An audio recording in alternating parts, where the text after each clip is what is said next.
What's up everybody, Ramey here, and today what we're talking about is a do-it-yourself option for the transformer pin for a Squatmax. This is the Titan version of the Squatmax that I purchased literally on release, and I've been using it for like a year now. I use it every week, I use it all the time, I love the Squatmax, but this video is not to review the Squatmax, we're to talk about this transformer pin. So, Titan sells a transformer pin for the Squatmax. It's on their website. It's around like $36 or so, $37. I was kind of curious about the transformer pin. I asked some people about it, kind of debated whether it was even worth getting, what would it do. So let's talk about what the transformer pin does, and then my do-it-yourself option and how this works. So what the transformer pin does is it allows you to put a pin inside your Squatmax so that you can work out just a little bit further, either front or backwards, from where the weight is dropping.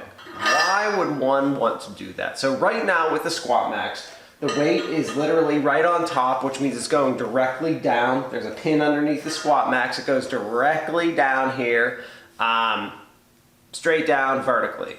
What this pin does is it allows you to change where you stand. So if you put the pin in, like so, you're standing about like 2 inches back from where you were, which allows you to hit the muscle a little differently. Now, why is that important? So, first of all, what Squatmax recommends and what the few research studies we have on this kind of belt squat tell us. The first thing that the owner of Squatmax will say is that, that if you connect to this original pin on top, you are focusing on quads. This is more like a front or high squat, high bar or front squat. If you connect to the back, you're focusing more on the glutes, like a regular squat. And when they did the research on the Squatmax, when they compared the glute activation versus the Rhino and Pit Shark, this is exactly what they did. They actually used the transformer pin in the Squatmax for that research study. All right. So I decided I would try out the transformer pin to see how it worked. I didn't want to pay $37 for a pin. This was literally, this is a 5/8 bolt that I bought at Tractor Supply. It was around $10. They actually even sell cheaper ones that are shorter. I could have bought one that was probably only like 3 inches and I would have been fine. This is like a 6 or 7 inch one, which was definitely not needed, so it was more expensive. I probably could have spent $7 on this.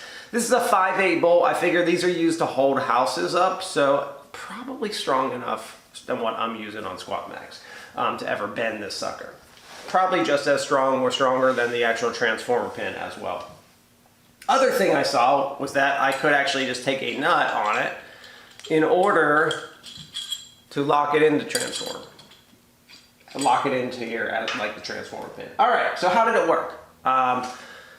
So the first thing I will tell you is that I did ask around people like, how does the transformer pin work? Pretty much everyone told me that bands, when you're using this transformer pin, it almost sets this straight shaft here at a little angle coming down, which can rub against the bottom piece here. So it's not super comfortable.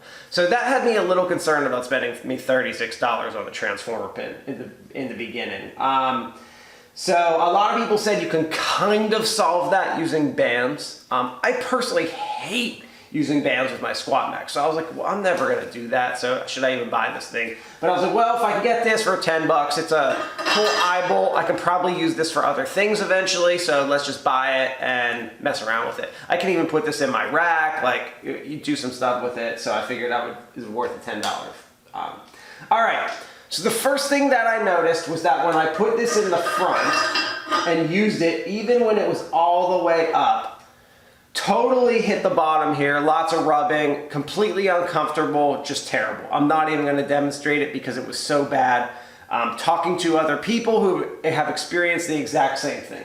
The other thing is that what Squatmax tells you is that using this top piece right here is very similar to a high bar or front squat. It's focusing on the quad. So there's really not a reason for me to get more quad focus. But there is a reason for you to get more glute focus. For those of you who want this to more mimic what the squat does, and those of you who read that research study and you want to get the same results. So in that case, you have to put this on the back when you do your squats. Now, putting it on the back, I learned a few things and I will demo it, but I want to tell you the results first and then I'm going to demo it.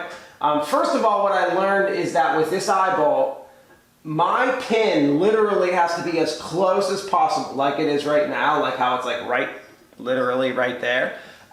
If it is not, I will get rubbing down here, and that means I should probably turn to bands or it's just not going to function right. Like when I go and try it like this, it just doesn't work whatsoever. It's terrible. I'm hitting the bottom. It's like all angled. I guess I can try to demo that. We'll see if I can even do it. It's just super uncomfortable, not fun. I just threw a 25-pound plate on here. This is actually, I use 25-pound plates on my Squatmax, so I keep them all the time.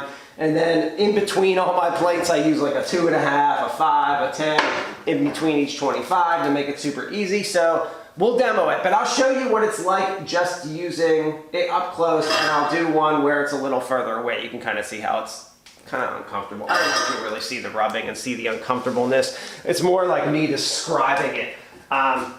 Yeah, so I'm gonna do it. I'm gonna throw on my Squatmax. I got a spud belt. So first we're gonna do it literally with it smack up close against.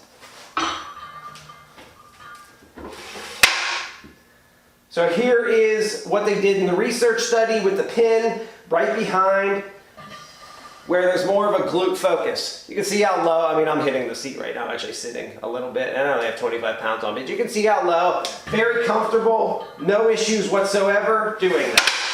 Now, if I move this pin back, and notice I don't even have the nut on here, I don't need it. It'll just stay. If I move this back, like right now we're back, make sure you all can see it, we're back several inches, about 3 inches. There's no way I can do this comfortably at all. It just feels really awkward when I go down. You can even see the angle. Look at the angle of this. Like it's going down. Oh yeah, it's just stopping. I'm getting friction right now. I'm barely even, it's like almost not even going down. It's just like straight friction on the bar. I don't even want to do that. I'm just ruining the bar by doing that. It's just terrible. So basically, what does that mean? What have I learned?